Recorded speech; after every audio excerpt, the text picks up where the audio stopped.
아람이의 시점으로 바라본 연애혁명을 시간순으로 소개하도록 하겠다. 시간순으로 바라본다면 아람이의 4살 때부터 시작하게 된다.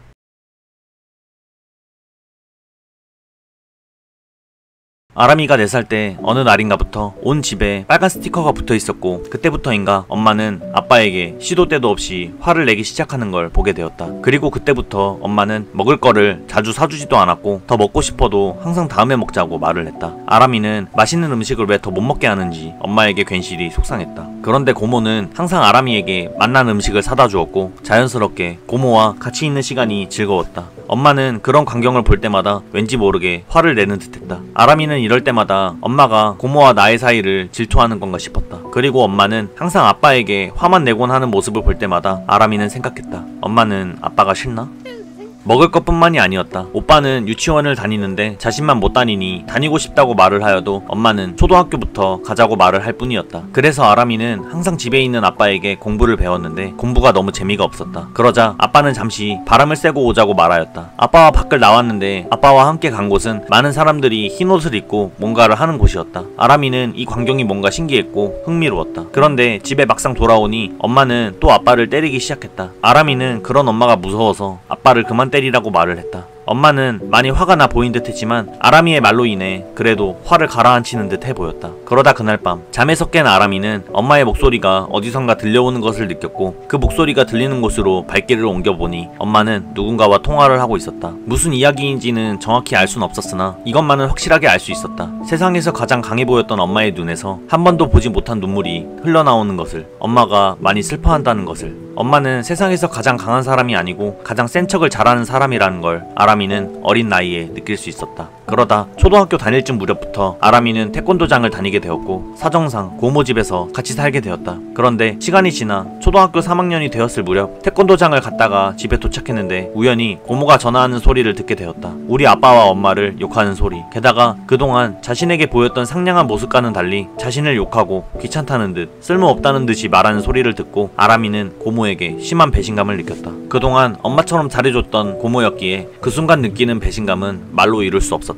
그 후로 아람이는 고모의 이중성을 보며 사람은 앞과 뒤가 다를 수도 있다는 것을 알게 되었다. 고모도 아람이에게 이렇다 보니 고모의 딸도 아람이에게 굉장히 부정적인 태도를 보였고, 심지어 거지라고 말하기 일쑤였다. 그 후로 아람이는 고모와 마주치기도 싫었다. 그런데 어느 날 엄마는 고모의 부탁을 받았고, 엄마가 고모에게 뭔가를 가져다 주라고 말했다. 아빠는 평소에 고모부의 부탁을 거절하지 못했고 엄마는 고모의 부탁을 거절하지 못했기에, 그래서 아람이는 어쩔 수 없이 엄마의 부탁을 받아 고모의 심부름을 할 수밖에 없었다. 그렇게 심부름을 하려고 고모와 고모부에게 찾아갔는데 고모는 여자애는 투박스럽게 크면 안 된다라고 말하거나 아람이가 태권도 지역대회를 나간다는 거에 비꼬질않나. 아람이는 그런 고모가 굉장히 불편했고 싫었지만 그렇다고 무슨 말을 할 수는 없었다. 엄마와 아빠는 여전히 자주 싸웠고 아람이는 이런 상황이 이해는 되었지만 그래도 상황이 좀 더 좋아졌음 싶어 했다. 그러던 어느 날 5학년 가을쯤이었을 때 갑자기 고모 딸은 자신의 바지를 왜 훔쳐 입냐며 아람이를 밀쳤고, 아람이는 자신의 바지라고 주장했지만 그럴 때마다 고모의 딸은 거지라고 말하며 아람이의 신경을 긁어댔다. 그래서 그 순간 아람이는 분노가 치밀어 올랐고 그대로 고모의 딸을 패버렸다. 분명 시비를 건 것은 고모의 딸이 맞는데 왜 엄마는 먼저 사과하라고 하는 것인지. 게다가 고모는 못 배워 먹은 애한테 잘해주는 거 아니라며 아람이를 깎아내리기 시작했다. 아람이는 드디어 본색을 드러내는 고모를 보니 심장이 두근두근 거렸고, 그래서 그동안 맘속에 있던 말을 꺼냈다. 거지들 키우는 것 같다고. 그렇게 생각했으면 진작에 말했으면 좋지 않았냐면서. 고모가 제일 짜증나고 싫다면서. 그렇게 아람이는 고모의 집을 뛰쳐나왔다. 그렇게 눈물이 멈추지 않을 그때 아빠는 아람이를 위로해주기 위해서 따라 나왔는데 아람이는 거기서 아빠에게 그만 심한 말을 해버렸다. 고모보다 돈도 없는 거지면서 아빠가 뭘 어떻게 해줄 수 있는데 라고. 애써 웃으며 위로해주려 하는 아빠에게 아람이는 이 집에서 제발 나가게 해달라고 그렇게 말했다. 그렇게 고모 집에서 나와 이번에는 외숙모네에서 지내기 위해 찾아왔는데 아람이는 외숙모 또한 고모와 똑같을 것이다 라고 생각을 하다 보니 정을 붙이지 못하겠다고 생각했다. 분명 외숙모 또한 자신을 귀찮아할 거고 거지라고 생각할 거라고. 그런 생각을 하다 보니 차라리 얼른 이 집에서 쫓겨나길 기다렸다. 그리고 그날 밤 아람이네는 외숙모네와 함께 외식을 하게 되었는데 너무 뜨거운 바람에 그릇을 놓쳐버렸을 때 외숙모는 되었냐고 하면서 걱정을 해주려고 했다. 그런데 그 순간 아람이는 신경 쓰지 말라며 외숙모의 손을 뿌리쳤다. 왜냐하면 결국 외숙모도 고모와 똑같을 테니까. 분명 앞과 뒤가 다를 테니까. 그렇게 그 이후로도 외숙모에게는 1도 정을 주지 않으려고 애썼고 조금의 친절도 받으려 하지 않으려고 아람이는 애썼다. 그런데 어느 날 갑자기 외숙모는 아람이를 불렀다. 아람이는 때가 왔구나 싶었고 이판사판이다 생각하려고 할 그때 갑자기 외숙모는 아람이를 끌어안아 주었다. 왜 혼자 그렇게 생각하고 있냐고. 누가 너를 그렇게 만들었냐고. 의외였다. 이게 아닌데 분명 고모처럼 나에게 거지라고 하거나 귀찮다고 하거나 할 줄 알았는데 외숙모는 오히려 눈물을 보이며 아람이의 마음을 달래주었다. 그 순간 고모가 자신에게 했던 행동들과 말들이 파노라마처럼 스쳐갔고 외숙모의 한마디 힘들었겠다라는 그 한마디로 인해 아람이는 참고 참았던 눈물이 폭발하기 시작했다. 그렇게 아람이는 한없이 외숙모 앞에서 울었고 자신의 앞에서는 애처럼 어리광을 부려달라는 외숙모의 부탁을 아람이는 더 이상 거절할 수가 없었다. 알고 보니 엄마가 외숙모에게 다 말해준 것이었고 그렇게 아람이는 외숙모에게 처음으로 마음을 열기 시작했다. 그 후로는 정말 행복했다. 외숙모가 요리를 알려주어서 엄마 아빠한테 요리를 해드렸을 때 정말 맛있다고 말해주는 부모님의 말을 듣게 되었고 그리고 외숙모네와 정말 거리낌 없이 지내는 것도 너무 좋았고 그렇게 아람이는 외숙모의 딸처럼 지내는 게 너무나 행복했다. TV에서나 보던 화목한 가정을 알게 되니 그때 미워하기만 했던 고모에게 오히려 고마웠다. 그 덕에 외숙모와 가까워질 수 있었으니까. 그렇게 힘든 기억이 사라져 갈 때쯤 아람이는 중학생이 되었다. 거기서 처음 사귀게 된 건 박효림이라는 아이였다. 귀찮기도 했지만 항상 친근하게 다가와주는 박효림을 보고 그냥 친화력 엄청 좋은 앤가 보다 성격 좋구나 라고 생각했다. 그런데 어느 날인가부터 박효림은 다른 면을 보이기 시작했다. 남자애들이 밥 잘 먹는다고 아람이한테 관심을 주면 자신도 나름 밥 잘 먹는다는 듯이 어필하기 시작했고 살은 안 찌지만 그래도 밥 많이 먹고 운동하면 여자가 근육 많아지면 좀 그렇지 않냐고 그렇게 말하기 일쑤였다. 또한 같은 반에 다른 여자애를 뒷담화를 까고 비꼬기 시작했다. 그렇지만 이 당시에는 아람이는 왜 이러는지 이해도 되지 않았고 관심도 없었기 때문에 그냥 그러려니 하고 넘겼다. 그런데 어느 날 갑자기 박효림은 물어봤다. 나는 헤어 디자이너가 되는 게 꿈인데 아람이 넌 뭐가 꿈이야? 아람이는 요리하는 게 꿈이라고 답했다. 의외라며 그럼 운동을 왜 하는 거냐고 묻는 박효림의 말에 아람이는 자신이 왜 운동을 하고 있는지에 대해 곰곰이 생각했다. 그리고 얼마 후 지역대회에 나가게 되었는데 거기서 금메달을 따게 되었고 태권도로 유명한 3일 여중으로 스카웃을 가게 되었다. 이 소식에 아빠와 엄마, 외숙모 모두 너무나 기뻐했고 아람이를 자랑스러워하기 시작했다. 아람이는 너무 기뻤다. 자신의 힘으로 뭔가를 해냈다고 생각하니 게다가 이로 인해 가족들이 전부 행복해하는 모습을 보니 아람이는 그걸로 됐다고 생각했다. 정말 이대로만 열심히 하면 우리 가족도 이젠 떳떳하게 살 수 있겠지? 라면서 말이다. 그렇게 친구들에게도 이제 전학 가게 될 것 같다고 말하게 되었는데 갑자기 박효림은 말했다. 뭐야 운동은 그냥 하고 요리사 하고 싶다면서 너 이랬다 저랬다네. 아람이는 저 박효림의 말을 듣고 진짜 내가 하고 싶은 건 요리라고 그런 생각이 들었다. 그래서 집에 돌아와 엄마에게 말하려고 했는데 그 순간 자신이 태권도로 인해 얻은 결과물로 행복해하던 가족들의 모습이 떠올랐고 이전에 엄마가 너무 힘들어하던 그 모습 그리고 엄마 아빠의 잦은 싸움이 있었던 그때 이런 게 생각나니 운동을 그만하고 요리하고 싶다는 말이 입에서 떨어지지 않았다. 게다가 자신을 자랑스러워하며 행복해하는 아빠의 모습을 볼 때마다 아람이는 더더욱 말할 수 없겠다고 생각했다.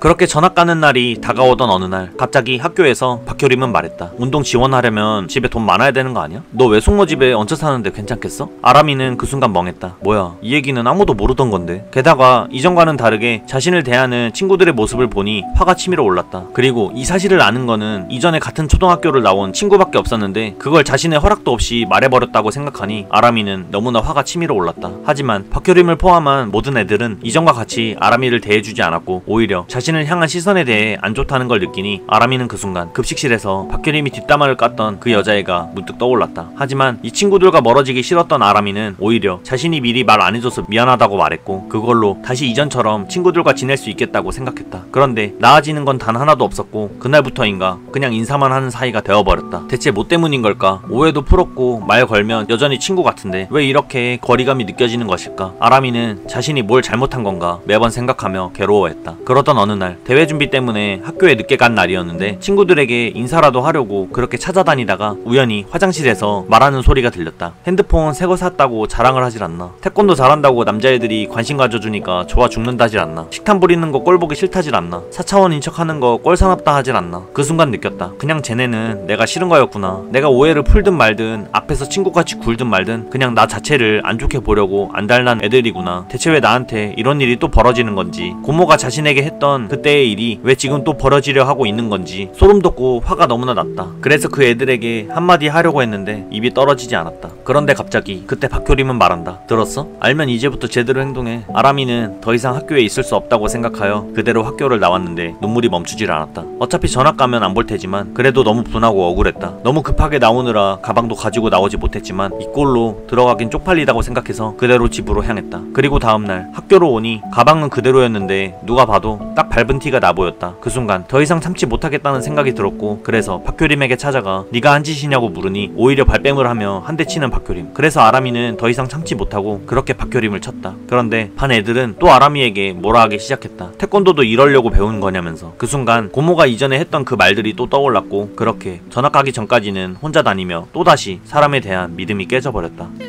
그렇게 한 두 달 동안 학교를 다니다가 3일 여중으로 전학을 왔다. 전학을 온 날 애들은 아람이에게 관심을 갖기 시작했지만 아람이는 이 애들도 똑같을 거란 생각이 들다 보니 또다시 외숙모에게 했던 그때처럼 벽을 치기 시작했다. 그런데 그때 어떤 이쁘장하게 생긴 한 여자애가 등교를 했고 그 애는 아람이 옆에 앉으며 물어본다. 이름이 뭐냐고. 아람이는 말해줘야 하나 말아야 하나 하다가 이름을 말해주었다. 그 애의 이름은 왕자림이라고 하기에 이름이 특이해서 매우 놀랐다. 그런데 그때 아람이는 왕자림을 보면서 이런 생각을 했다. 얘가 박효림 같은 앤가 보구나. 애들이 찾아오는 거 보니까. 그런데 이 애는 체육 시간 때도 먼저 다가와주기도 했고 박효림처럼 약한 척 하는 것 같기도 했고 하지만 점점 이 애를 알수록 아람이는 자기도 모르게 이 애에게 정을 주기 시작했다. 뭔가 자림이는 진짜 친구가 되어줄 것만 같은 그런 느낌이 들기도 했다. 그리고 그 순간 아람이는 생각했다. 얘는 다르지 않을까? 이 애는 진짜 날 좋아해주고 날 친구라고 생각해주진 않을까? 아람이는 그렇게 다시 한번 자림이에게 마음을 주었고 자림이와 친하게 지내는 친구들과 자연스럽게 친하게 지내게 되었다. 그런데 어느 날 운동 끝나고 학교에 조금 늦게 왔는데 애들은 자림이에 관해서 남자 얘기를 하고 있었다. 아람이는 놀랐다. 자림이가 남자한테도 관심이 있었다니. 또 어느 날은 시내에 애들과 같이 카페에 가서 빙수를 먹는데 자림이의 그 남자 이야기가 또 나오기 시작했다. 그런데 갑자기 그 사람과 연락이 되지 않는다는 자림이. 이야기를 듣다 보니 그 남자의 행동이 이상하다고 생각했다. 왠지 자림이가 상처받아 할 것 같아서 아람이는 이제 그만 만나라고 말했다. 양민지는 그래도 그 오빠가 자림이에게 잘해준다고는 말하는데 아람이는 근데 왜 안 사귀는 건지 분명 그 사람은 이상한 사람이라는 생각이 더욱더 강하게 들었다. 아람이는 자림이가 만나지 말았으면 했다. 자림이가 상처받는 꼴을 보고 싶지 않았기 때문에. 그런데 다음날이 되니 자림이는 말했다. 그 오빠가 집안일이 안 좋아서 그랬던 거래. 양민지는 그 말을 듣고 거봐 내 말이 맞잖아. 그 오빠는 절대 그런 사람 아니라니까? 라고 하는데 아람이는 그런데에도 너무나 뭔가가 수상했고 이상하게 느껴졌다.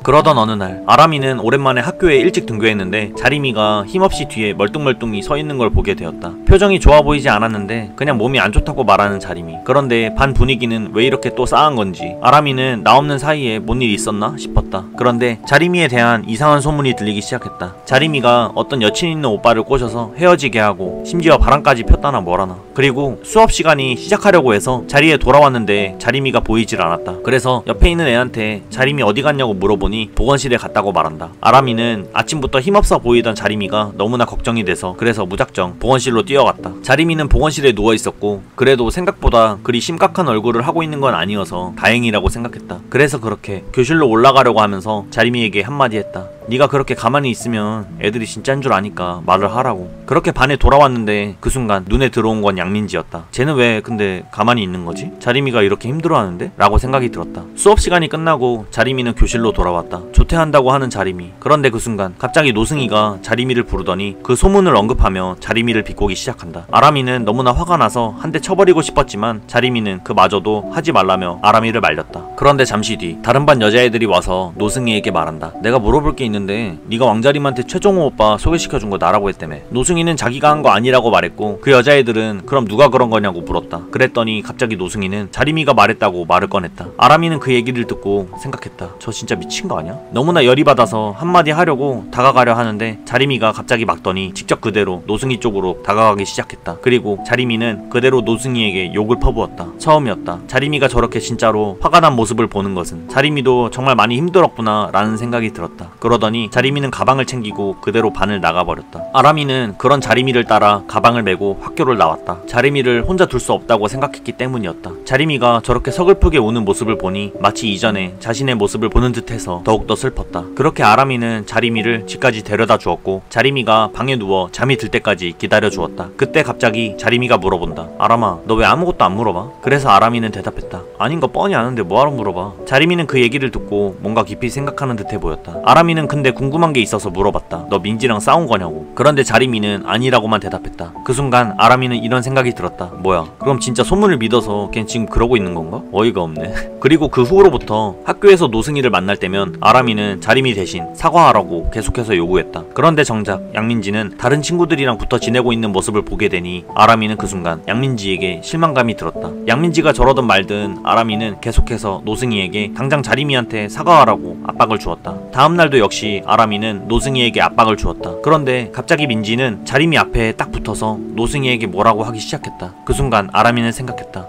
뭐야, 둘이 화해한 건가? 뭐 그러든 말든 일단 노승이에게 얼른 사과하라고 계속 닥달을 했다. 그런데 자리미는 이제 됐다고 그만하라고 말하며 아람이에게 신경 끄라고 말했다. 그리고 다시 아람이는 이전처럼 자리미와 민지와 함께 다니게 되었다. 그렇게 별탈 없이 1년이 지났고 아람이는 친구들과 함께 중학교를 졸업하고 그리고 고등학생이 된다.